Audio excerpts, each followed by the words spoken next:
তো তোমাদের সবাইকে জানাই হ্যাপি হোলি। তো সকাল সকালই আমরা হোলি খেলতে শুরু করে দিয়েছিলাম আবির দিয়ে। প্রথমে ঠাকুরের পায়ে দিয়েছিলাম, তারপরে বড়দের পায়ে, আর সব শেষে আমরা সবাই ফ্যামিলি মিলে খেলেছিলাম হোলি।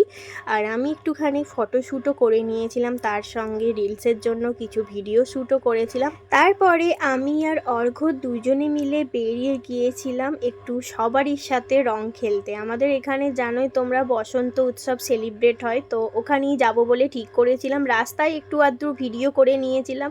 তারপরে এই হিদমাজারে বসন্ত উৎসবে পৌঁছে গিয়েছিলাম। ওখানে তো অজস্র ভিড় ছিল, দেখতেই পাচ্ছ।